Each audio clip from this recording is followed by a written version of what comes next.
Achako di wakili Joshua Nyamori. Ang'o matimore e tuk sirikal ma bende winjo bedni kaluwore gi dwaro mar chik winjo bedni tiyo kanyakla, the executive gi the judiciary, ang'o matimore ka?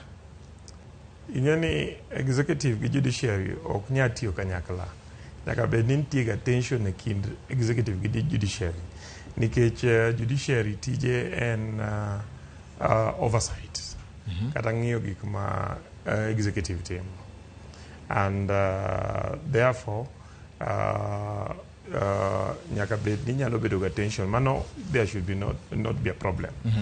King'iyo history ma wasebedo go, aparo ni although wasebedo gi instances ma nitie tension e kind executive gi judiciary e sirikal mar William Ruto ni, awacho ni wasebedo in a better place moloyo kaka wasebedo chien, because my sirikal ma the executive no se decide momiyo judiciary pesa gi mano nego beni yudo mako mana ka koro budget nyodo pinye wach mar finance bill e ka budgets mag arms tema government nyodo piny.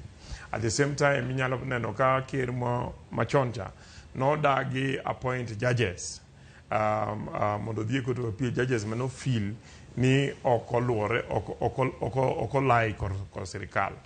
To ker William Ruto nyo modonjo ni to no appoint all the judges mane pod pend, kendo no promise no bromio judiciary kama osebede gi problem gi decisions ma judiciary osebedo ka mek osewuok oko mosewacho, and gigo osewachi ma weche osedhi maber ma apani jitiyo maber.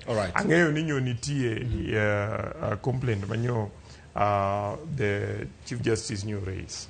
Tapani the CS mar Interior nyo duoko ni luoro madipo ni CJ nyo nigo ni ng'ato temo mae askeche marite ok en kamano, en mana ni askeche manyo rite kaluwore gi kwayo mare nyocho ter moko e training to gin adek kende pod odong' gi mang'eny. And at the same time nyalo bed ni yes nyo kotime yo madwarore ni consultation nyo nego bedi before that, but I feel ni Chief Justice nyo rikni.